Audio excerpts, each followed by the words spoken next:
Inwards, outwards.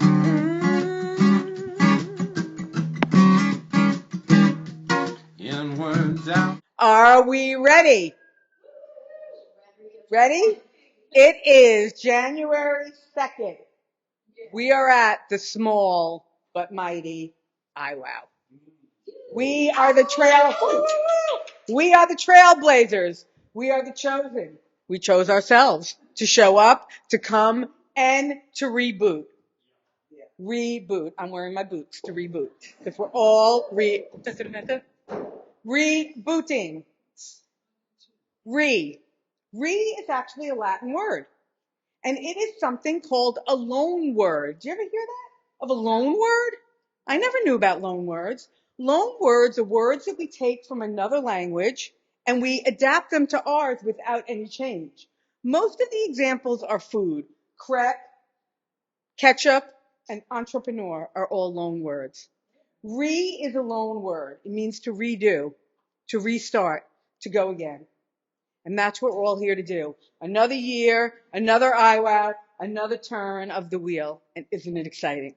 So I have a little treat tonight. Does anybody know what this is? Guesses? Audience participation? So close. No. But yes, snacks for the mind. Yes, 100%. Yes. Oh, how to show that. This is a box of Reboot. It is a Reboot box. And what happens with a Reboot box? You come up before or after, you do your thing, and you take a Reboot light and you say, tonight my wish for my reboot is that I find my voice and be strong. That's my wish. And you light your light and you take it to your seat. And at the end of the night, we will all be lit up as the stars that we are as rebooted. Yes? Everybody ready for a light? So tonight is Reboot. All right, we have a small but mighty audience. We are starting with Deborah Phelps and then Amelia. So welcome to IWOW 2024. And Deborah, you are number one for the reboot.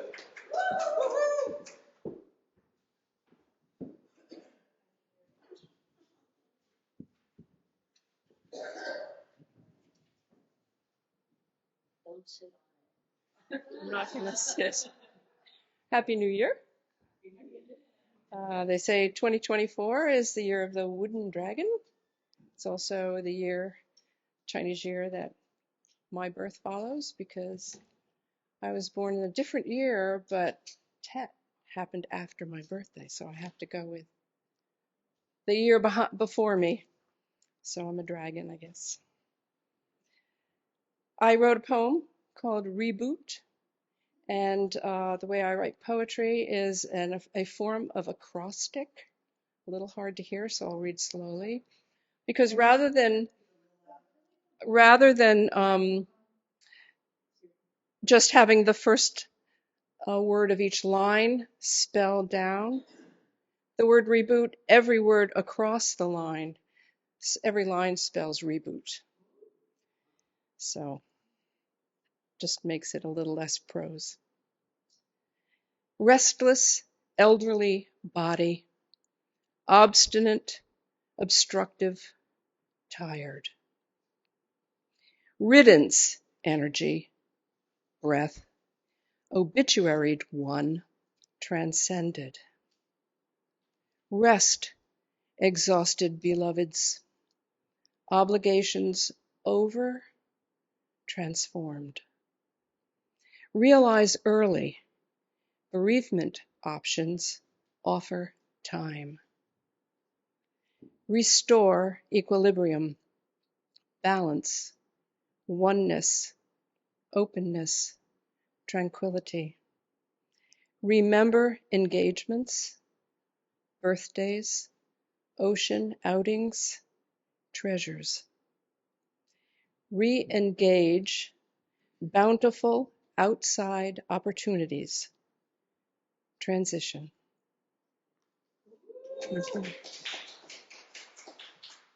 My mom died this year. I'm the last one in the family, so it's been a lot of work. And my family settled the little town I lived in 1656, and my dad was sort of a repository for everybody who had old things. He had a museum in his barn, so it's been since July I've been living out there, which is why I haven't been here as much, moving things along and finding places for them because I don't think they should come up here. They belong out there on Long Island. So anyway, so my wish is that I transition back more into me and my life than into the history of my life this year. Thank you.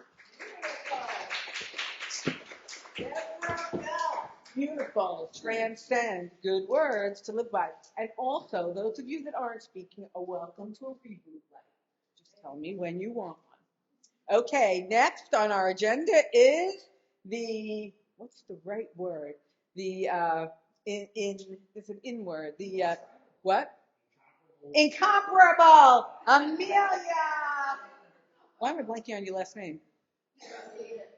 That's right. When you're Amelia, you just need the incomparable Amelia. Amelia.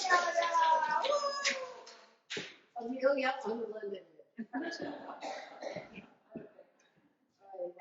I was going to bring a book that I'd gotten from Deb about inspiring generosity. And I was going to do a reading out of it. But guess what? It's on my kitchen table. And I'm here. So kind of pissed me off, but hey. And then I was talking to Denise, and we were talking about, she asked me about the holidays, and I don't have family, so my holidays are kind of quiet. And she said, well, you should have come to my house. We got Polish.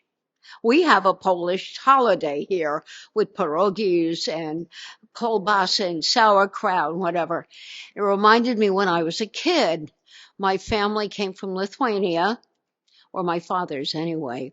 And my grandparents they had a house with pocket doors, right? And they would open up all the rooms, and they were like a railroad. And they would put sawhorses and planks and then tablecloths on them. And then that's how we would make a table for the 100 people who came for whatever meal for Christmas. And you always had the priest come. And I used to have to pay a thing called sodality, I think. And you went to this Polish church, and these old guys were there, and they would be writing things in a book, and they were talking in Polish, and there was always some snot coming out of their nose. And, and they never wiped it. I mean, it was just dripped and fell on the floor. These are childhood memories that maybe, what is it? A child's Christmas in Wales. This is mine in Perth Amboy, New Jersey, with the Lithuanians. It was wonderful, though. I mean, there were so many people, and we had a lovely time running around and making a noise. And then, yes, kobasi, sauerkraut, pierogies, and everybody was there. I mean, that was, I think, maybe the last time that many people came together in our family. After a while, there were too many fights, and no one had anything to do with anyone else, and there was always like so we kind of like parted company with them, and ended up, I didn't really have many family members. But anyway, I loved doing it. My grandfather worked for the,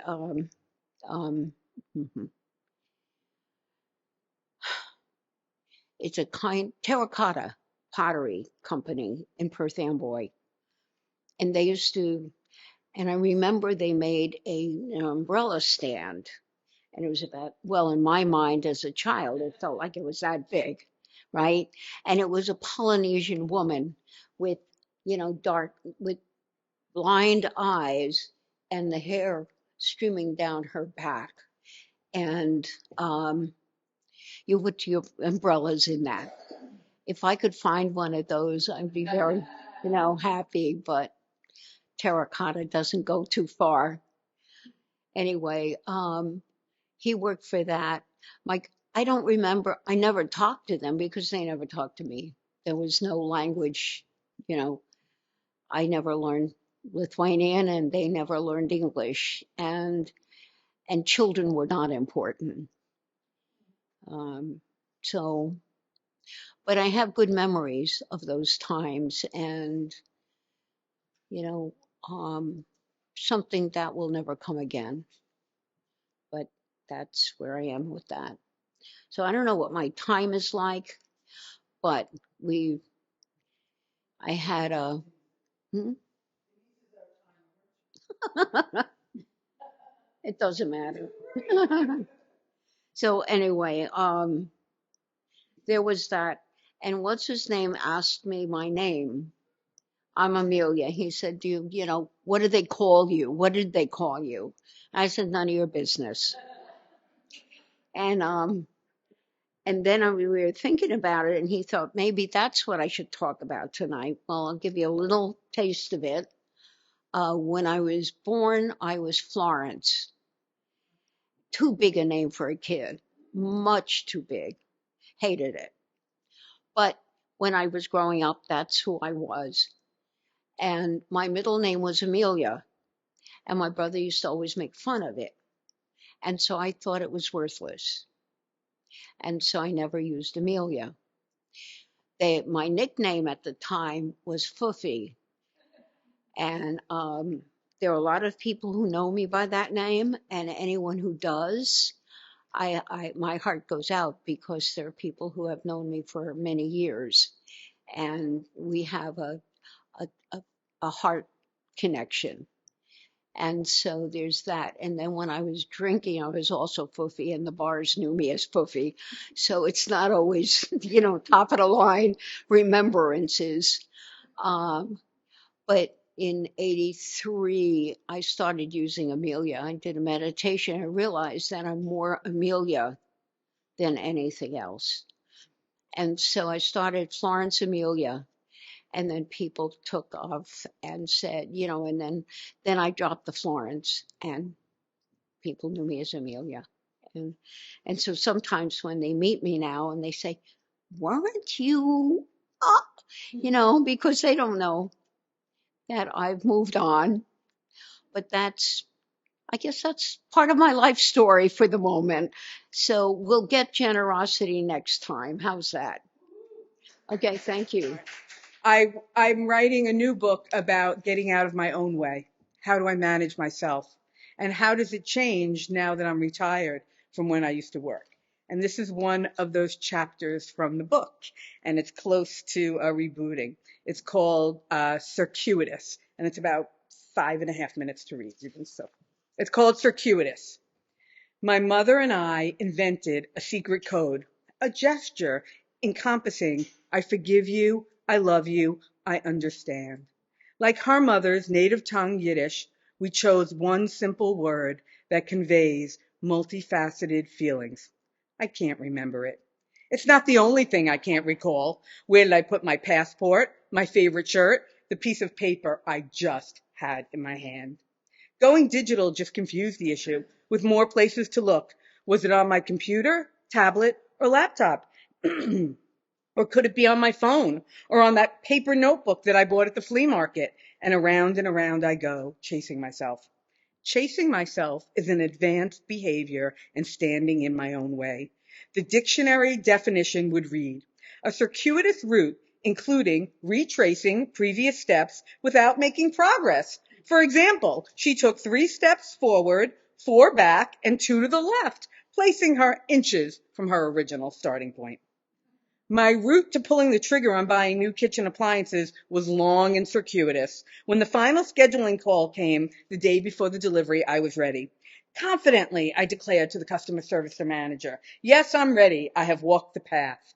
Given that most of my life I couldn't find the path, let alone stay on it, I was elated to show the evidence. I even knew the lingo. Before a big appliance delivery, walking the path is mandatory to ensure all extraneous variables and dog toys aren't blocking the way. She replied, be at home during your 2-hour window, 8:45 to 10:45 a.m.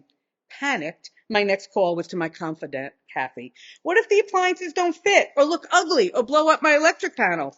Kathy just laughed. You needed a new refrigerator 17 years ago when you bought the place, and you were lucky you haven't poisoned several people over the years. Yeah, but be grateful the old ones, Kathy interrupted. Be grateful the old ones have worked for this long and you didn't have to order new ones when they weren't on a holiday special and your pack rat stash in the freezer didn't spoil. I started second guessing my decision again, and Kathy said, call me when you have your head on straight. Sheepishly, I hung up. It couldn't be this simple. Something had to be wrong. I decided new appliances deserved new stools for my kitchen island. I don't know why I didn't see it before, I boasted to my daughter. The bar is right across from the new appliances. Of course I need new stools to complete the decor. I quickly found the look I was after. Vintage industrial bar stools, antique black metal with walnut wood swivel seats. I measured the base and the height, used a fancy virtual room function, liked what I saw, and pressed purchase. I sat back extremely pleased with myself. That lasted for all of 10 minutes. I pondered if I got the right color, the best brand, if the delivery date was soon enough. Catching this familiar pet behavior, I patted myself on the back for choosing no delivery fee, no return fee, and bided my time till the stools arrived. The first clue that I was screwed was when the package was delivered at the bottom of my front doorstep, blocking entry. I couldn't lift the 200-pound package no matter how hard I heaved, pulled in Yiddish, schlepped. The sky was turning dark, racing against impending rain. I cut the box open outside and carried these stools, pre-assembly piece by pre-assembly piece, up the stairs and into the house. I hunkered down, put one stool together, and was so pleased I sent my daughter a screenshot with the message, the new appliances and chairs make a huge difference, until I sat down. The base was 17 inches wide. The seat was only 12 inches wide. Regardless of my relative weight issues, they are small for any butt. No problem. I reordered a similar style in a wider seat, packed up the pieces, and waited for the next set to arrive.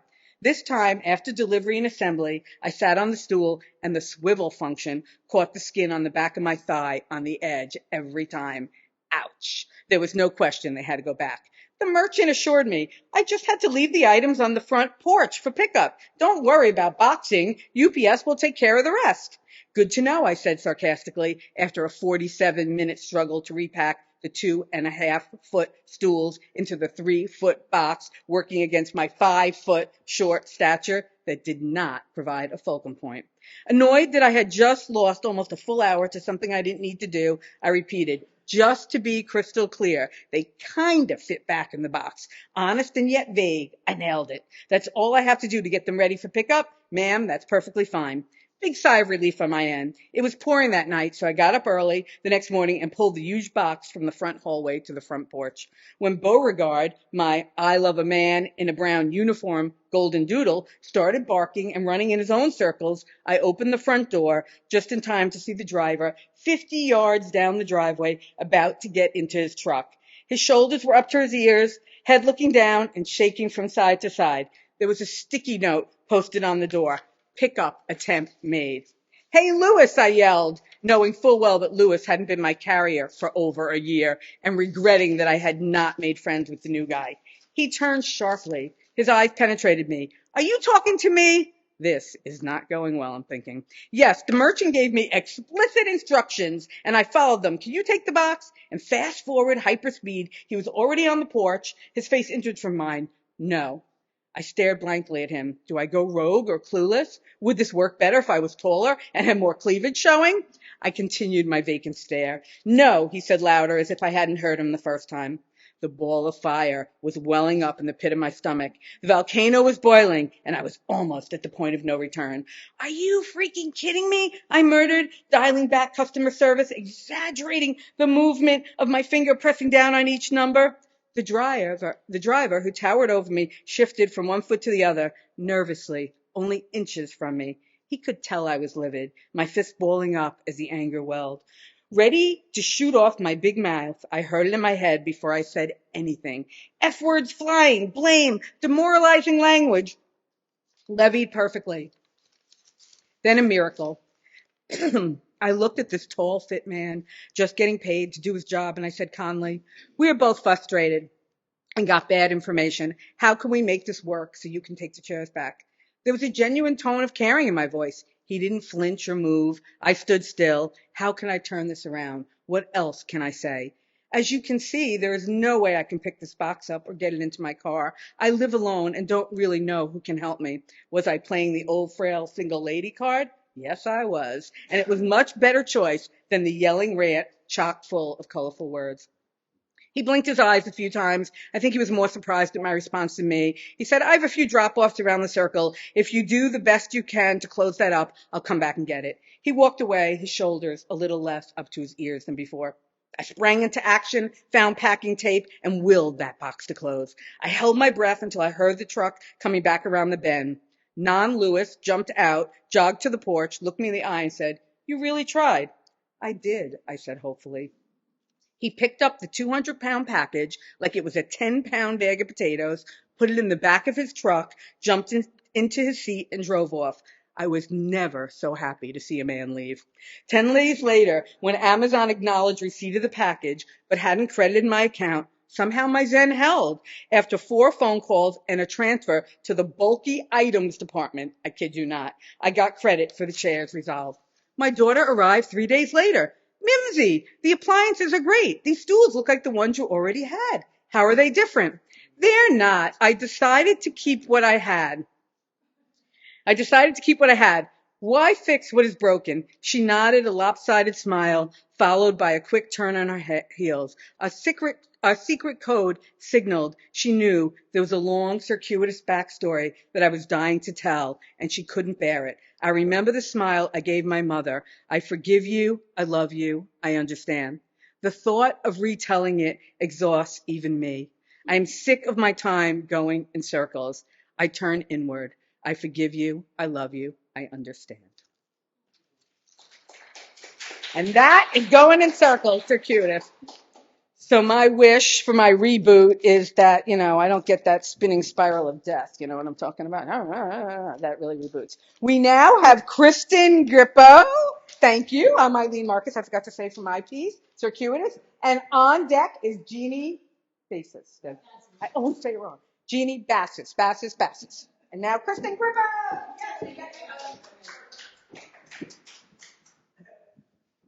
I know all about circuitous backstories, all about them. Thank you for that. Let's see. Happy New Year. Hi. I'm happy to be here. Let's see. My Christmas tree is dead. We got it at Sweets. It was, really sweet, but by the heater, and it's dead. And by the end of the week, I can't wait to get it out. Sadly, our friends moved, so we can't give it to their goats. But I think we know some. Goats eat Christmas trees? It's like, hell, you guys know. We're in the Berkshires. Everybody knows that. Anyway, so because I'm a storyteller, every single ornament has a circuitous backstory. There are the little wooden bird ornaments that I've had since I was a little girl. They're red and white that have matching, or not matching, but attached nests with baby birds. And I always, since I was a kid, always had to hang the mama birds near the baby ones. So there's those. There's the wooden sculpted ones that my Uncle Paulie made, who's no longer with us. In his later years, he carved these beautiful Santa Claus and a drum and a sled and on and on. And I don't usually do props, but I brought one that I will share in a moment. And then there's this one. It used to have a popsicle stick frame, but that since has fallen off with glitter. I have to thank Eileen for the reboot theme, because standing right here in this moment of this new year, I feel so more myself than I've ever been. And I know that because it's the first time, I'm serious. I think it might be the first year that I could look at this without any insecurity or shame. Um, and I'm gonna pass it around for you. I'm gonna show it to the camera as well. Just give you a far away view. I'm gonna show it to the camera for Frank and Susie. Okay, so let's zoom in. So just for the folks at home, for Julie Balter and such. This is Kristen Marie. I've never been anything other than Kristen. I've always been Kristen with 2 eyes. I never changed my name. Here she is. Yeah. I mean, probably like 8. So while I'm talking, I'm gonna pat. Amelia wants it first. So enjoy that. But I mean it. It's wild. It's wild that something finally either came into me or left me that allowed me to see that little girl with nothing but love and adoration.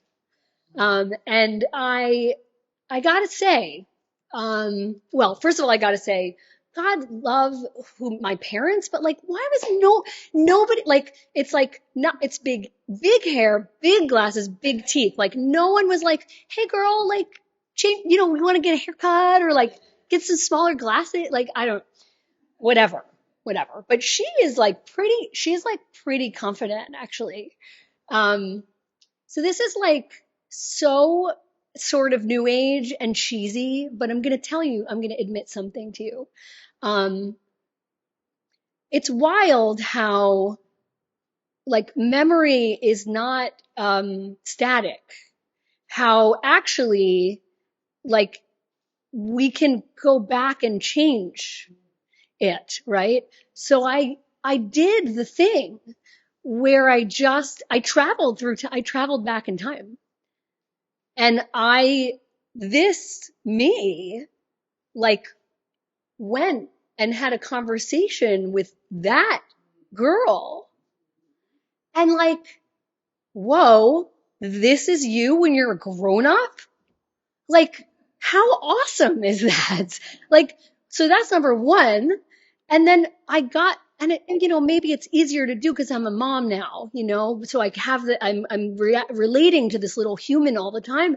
And I was able to say to that little girl with the big hair and the big teeth, like, I'm here. Like, I'm here for you. I'm not going anywhere. You can ask anything you want. You don't have to be afraid. You're not weird. You're safe. And something happened. Like something actually happened in my real physical life world. Like some parts of me came back. And it's like so ridiculously simple. It's like so simple and so powerful. Yeah. That we can do that kind of work, that healing with what we know, what Deb always told us to, with like a pause and a breath and like the space. It's like kind of all you need. And like to tell her like, I got you. And to tell her like, I got you. It's been transformative. So I'm just happy to report that. Really, I'm just standing here in this new version of me. But it's kind of like the factory of restored settings. Like it's like the me before all of the conditioning, and all of the stuff. So I'm ready. So I mean, my reboot is really just well, I will say this, my prayer for myself and for us all, is more ease and joy, period. It's there, it's accessible. I know that for me and for you all.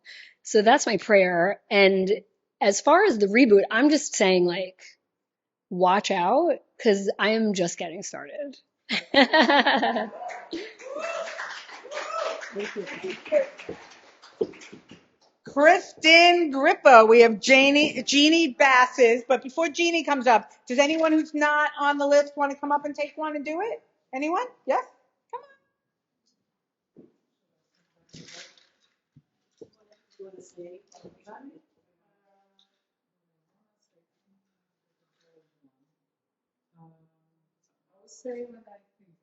Okay, beautiful. Anyone else? And I love that this is not, excuse the expression, an AA meeting. I can editorialize. I would just like to say to our Kristen Grippo that what's funny is that we always saw you that way. When you come to iWow, you get the chance to step up into the stage and do that who I always been and who I am and to shine that light. So what a gift for 2024 that you are starting to see yourself the way others see you as a beautiful, inspiring person. Woo-hoo! So I've said this before at iWow on this occasion of a first iWow of a year. Many years ago at a New Year's Eve party in Vermont, my friend's daughter, who now is like in her mid-30s, thought that this crowded house full of people were all walking around saying, Happy New You. So Happy New You, everybody. I think that fits with a little Reboot theme, Happy New You, because my song totally doesn't. This is a really old country, traditional, folky kind of bluegrassy song that it would, if we had a fiddle and a banjo, it would sound really good. But instead, you all get to be the chorus.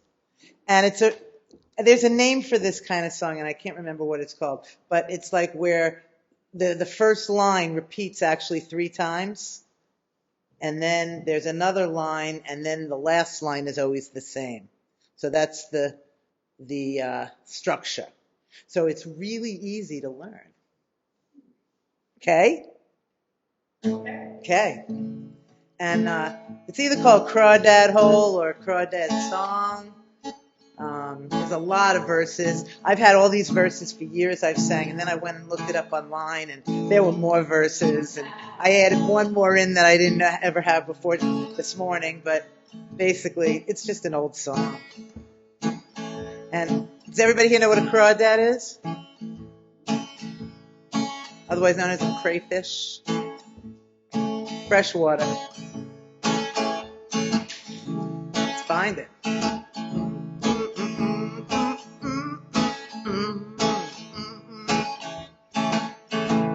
Come with me.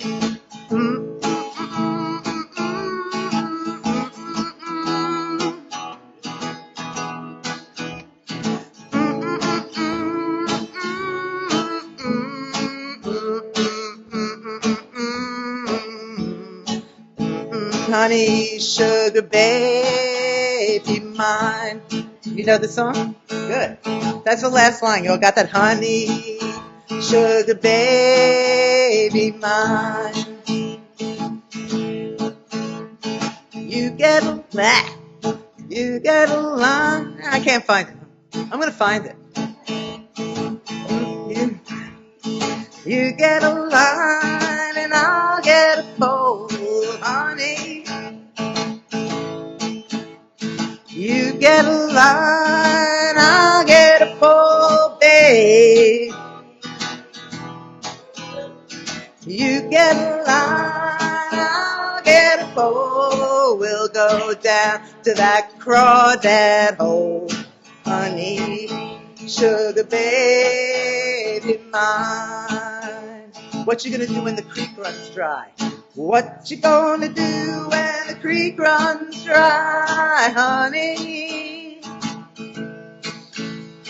What you gonna do when the creek runs dry, babe?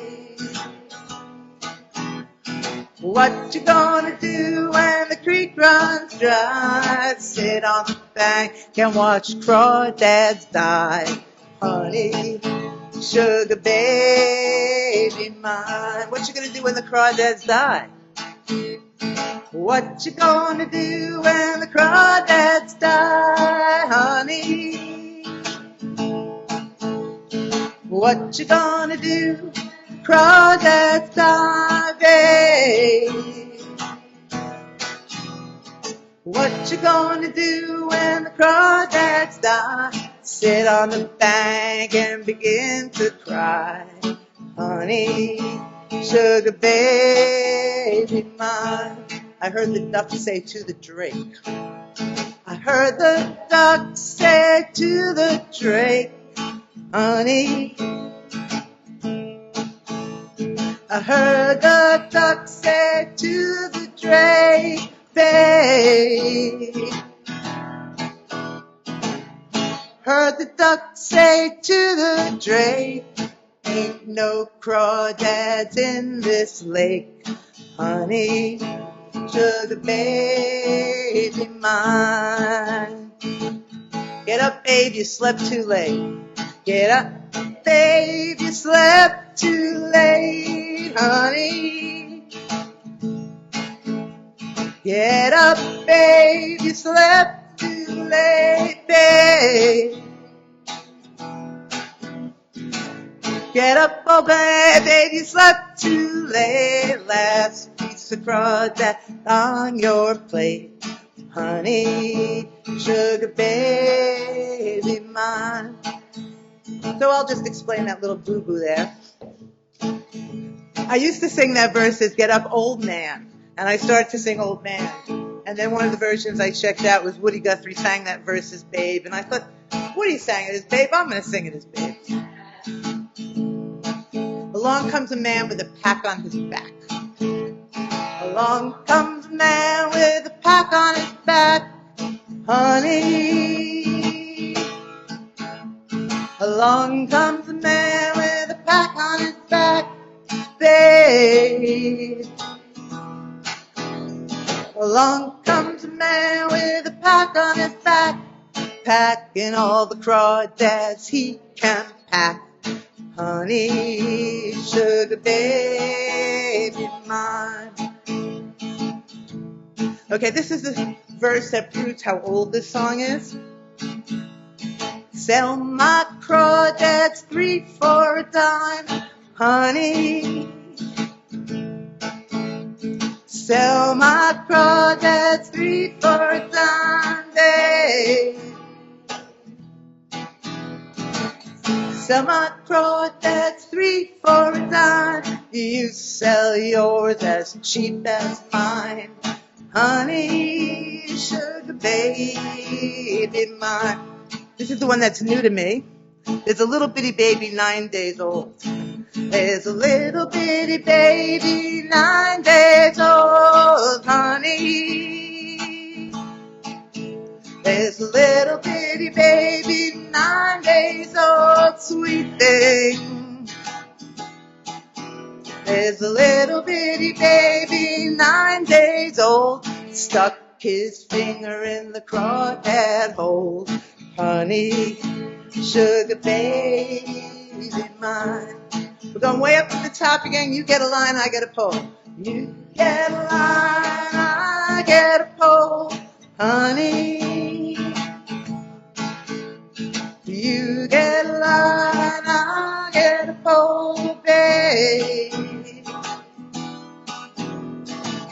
You get a line, I'll get a pole. We'll go down to that crawdad hole, honey, sugar baby mine. Let's tag it a couple times. Honey, sugar baby mine. One last one. Honey, sugar baby mine.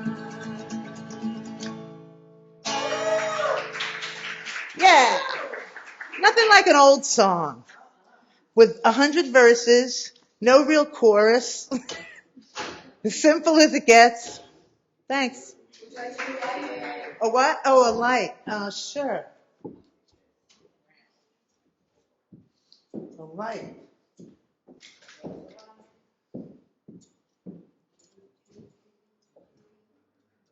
Well, first you have to be able to turn it on, huh? Yeah. There we go. All right. Yeah. World sure needs more light now. More light, more laughter, more love. I think we're going to start calling her Jeannie More Verses Basses. More verses, please. Ted is up next, and Lisa is on deck. And that is the end of our lineup. So while Ted's getting ready, because I surprised him, I will tell you a few of the other words I looked up as reboot. One of them is upgrade. Upgrade is to raise something to a higher standard, in particular improve by adding or replacing components. As many of you know, I lived in New York City for many, many years. And one thing about New York City is you tend to lose a lot of jewelry. I can't say it gets pickpocketed, it gets stolen, you come home and not knowing what you're doing, but somehow because you're always walking, rushing, the clothes are on, off, you're in places you lose a lot of jewelry. And I learned a lesson very early on with the jewelry. When you lose something, instead of frowning over it, upgrade. Gives you something to look forward to. And jewelry is one of those things, packs up nice and small. You can never have, you can fit lots of it. Another one is do-over. It's very informal. It's North American. And it means to absorb, absorb, absorb the lesson. I had to do it over. In my case, I had to do it over and over and over again. And yet, here we are, still standing and rebooting. And now, Ted Phelps. I actually wrote this and delivered this here in 2015. Also again in 2019 with a rewrite.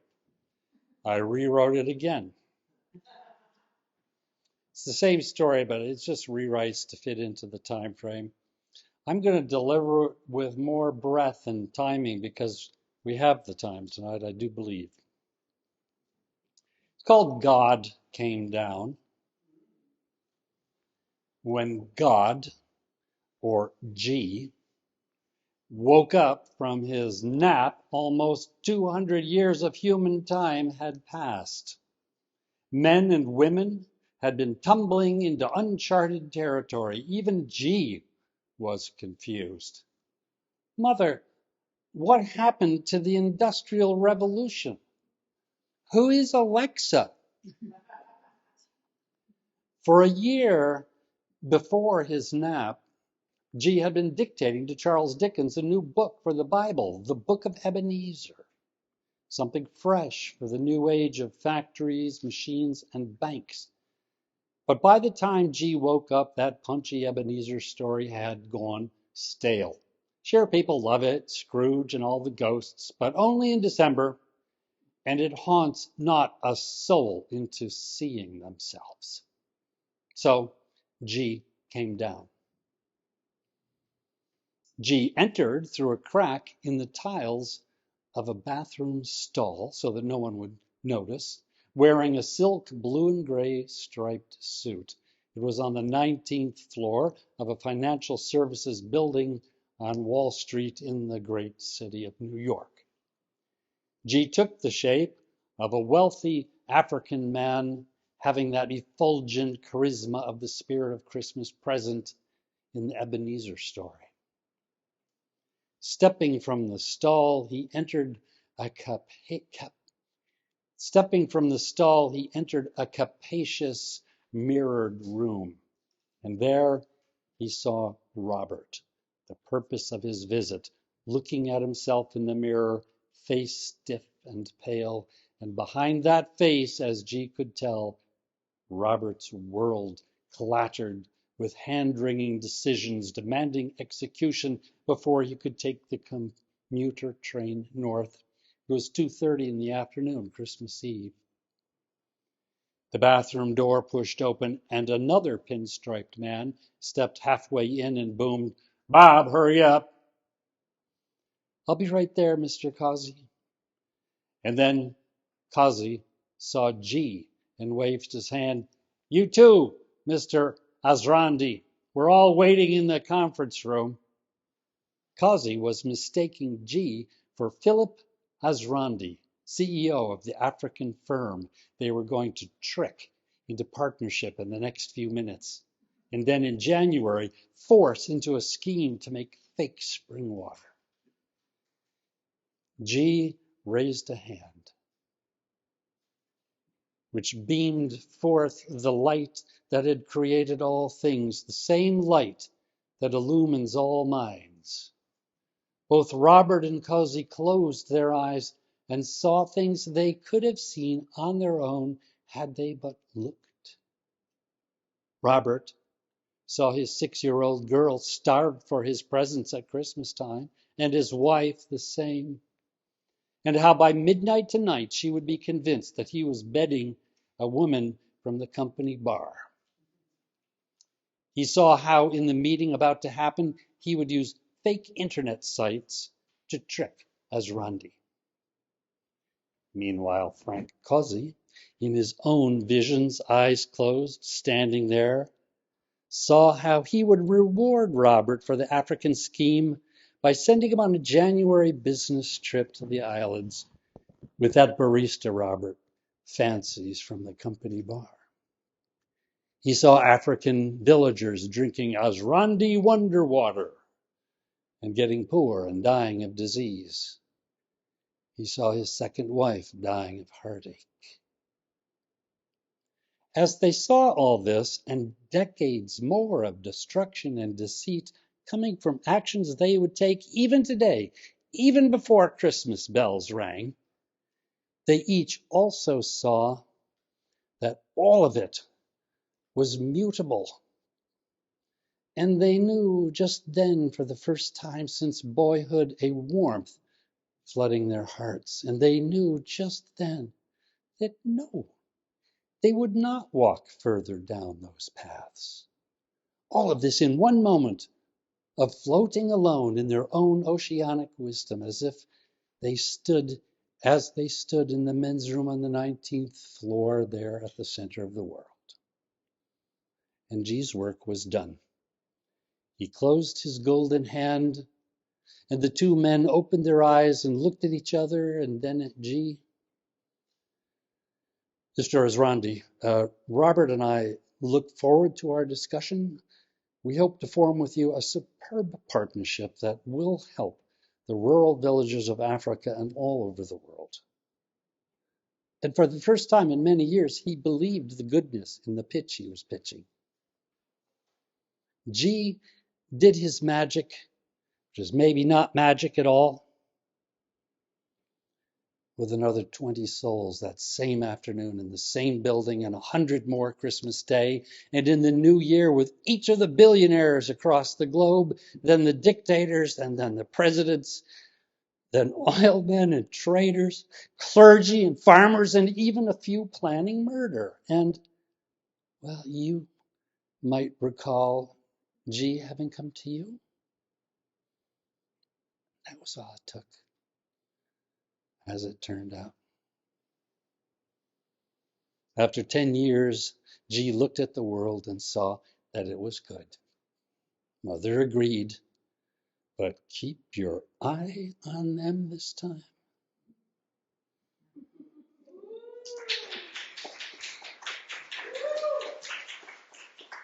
Can you see what I'm wishing for?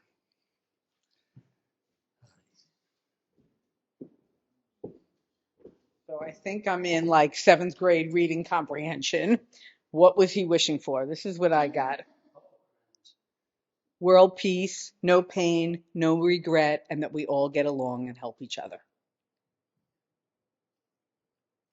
I passed English. Thank you. We have, yeah, I get an A. I want an A plus. No, okay, that's my review. We have Lisa Howard next to close us out for our wow first reboot of the year. Anybody else? You're free to come up, or we'll pass around the lights. You can all have one at the end.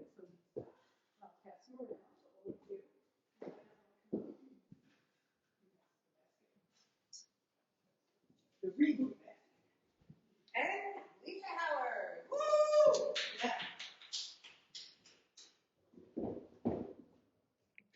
All right. Thank you, Eileen. So my name is Lisa Howard. I'm not a performer. I'm not a storyteller. I don't think of myself as a musician or an artist. Although I love and appreciate all of those things, And I always love being in the audience, which is why I ended up coming to iWow in the beginning. Um, so when they asked if I would do something today, I thought what I can do is that I'm a facilitator and I facilitate a lot with people. So I'm used to having a captive audience. So most of the time, what I do is I facilitate connection and belonging and power for social change. And I do that within organizations through a team building aspect. And I also do that through workshops that I offer to the public. So what I'd like to invite you to engage with me is a bit of reboot through experience, if you will. And I thought about the word reboot. Actually, let's go backwards to yesterday. One of the things that I always do at the beginning of the year is set some intentions, and sometimes I do a vision board. Sometimes that takes a day, sometimes that takes the month. So I started it yesterday, and the word that came for me yesterday was renaissance, and I thought that word renaissance feels really relevant to me for where I am in my life. I really see a change coming, and it feels invigorating. And when I looked up the definition, it's very similar to reboot. It's a new way of doing, and it's moving toward change. And thinking specifically about reboot today, we've talked about what we want to do, right? And Eileen brought us these lovely lights. What's the wish? What's the thing we want to do? But when you're rebooting something, before you start up, you have to power down, right? So what is the powering down? So that's a question. And before you think of the answer, I'll invite you into a little bit of movement with me if you'd like to do this movement. If you'd like to observe, I invite you to observe somebody else in the room. And you can look at me, but a lot of people will be doing this, and it might be interesting to see somebody else do it as well. So if you're up to engage with me in this, it's challenge with choice. You can stay sitting. You would just move your arm in the same way that I'm moving it, and I'll give you the instructions. And if your arm doesn't reach up exactly the same way, do what you can. But the idea to start, let's take a breath. I'd never met Deb, but I loved hearing that Deb was one for pauses and for taking a breath. And so that's something that's important to me as well. So we'll start with right finger pointing up toward the sky. And if you look up and imagine that there's a clock on the ceiling above you, and this is the old analog clock. So there's actually a circle and it starts with the 12, and you can let your finger trace that circle clockwise. So starting from 12 around to 3 to 6 to 9. And it doesn't matter if you're in the same timing as I am. What matters is if you can tell that your finger is traveling in a clockwise direction. And once you're sure that you're traveling in that clockwise direction, you can let your finger slowly travel down so that it's at your eye level. And then continue traveling down so that it's in front of your belly button or below your belly button. And now if you look at the direction your finger is traveling, what are you noticing? Is it traveling clockwise? Some of you are saying yes, and some of you are saying no, and some of you are confused and wondering what you're doing wrong. So we'll pause, just shake that out. We'll reset, we'll reboot. We'll try it again, see if you can figure out what's going on here. Again, starting again, make sure that you've got that clock on the ceiling, starting at 12, going clockwise. That would be to the right toward the 3, then the 6, then over toward the 9, back around. We'll move a little bit faster, bringing the finger down in front of your eyes and then down at your belly button. How many of you are noticing that your finger is counterclockwise? Yeah. Some still clockwise? Yeah. Most of us are counterclockwise. If we started clockwise, we ended up counterclockwise. What happened? If you didn't actually change the movement, What did change? Your perspective, right? The way that you were looking at it is what changed. So the actions of your arm, you went down, but the movement, that circuitous movement was still going, but you started to look at that movement in a different way. And that's a paradigm shift, right? That's a perspective shift. That's a reboot, right? So for the closing question is really what's the thing that we let go of, that we power down, that we move out from as we move into the new year? What do we need to clear away so that we can carry our light forward? So that's my closing question for you all. Thank you. You said we could close with a song, and the only thing I could think of was to sing This Little Light of Mine together, since we all have a light.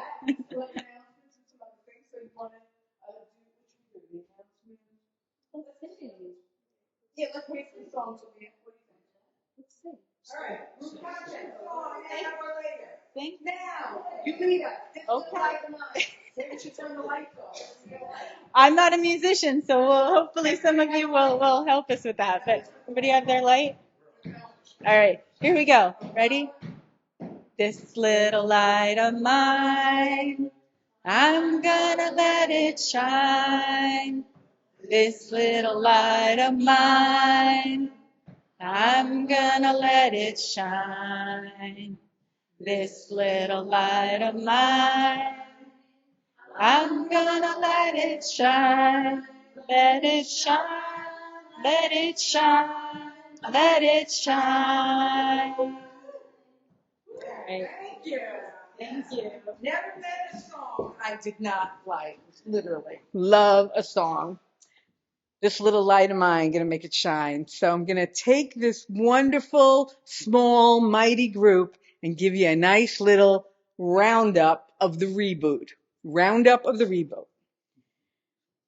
We had Deborah Phelps with Transcend and a rhythm that every poem and every line was the same, was reboot and spell it out, but Transcend. We had we had Fufi with a terracotta Polynesian umbrella. Should all our wishes be that concrete. We had Eileen with Circuitous. I forgive you. I love you. I understand.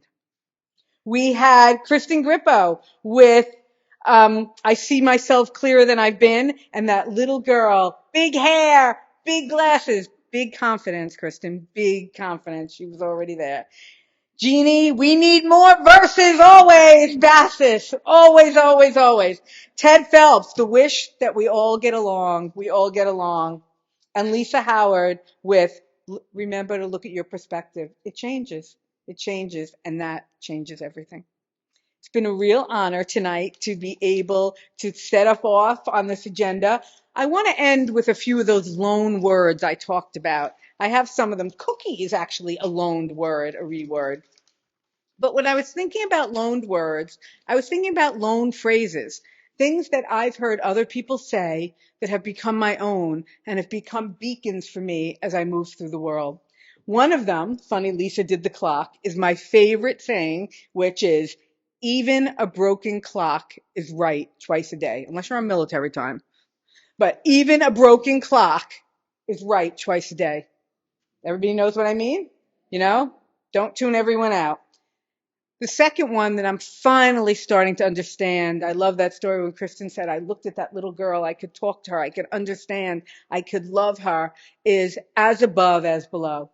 Who I am inside, who I am outside, who I show you, who I show myself. The more that is all in alignment, what I believe and what I do, the way my days and my nights are just more beautiful, more peaceful. And then my final favorite loan statement, which I have hanging in my bathroom, because that is a room you do use a lot, which I have hanging in my bathroom, is a Deb Kaufman. And we didn't, we mentioned Deb tonight, but, I think about, the polka dots, and I think about how Deb would love this reboot and the shoes. And I just think about the legacy that she gave us. We say goodbye to Andreas, we say hello to Melanie, we move on. The only thing that is constant is change. We thank Denise for what she does, we thank Melanie, we thank everyone. But my favorite Deb Kaufman lone wisdom: the end is just the beginning of something new. And here we are, anew again, rebooting together.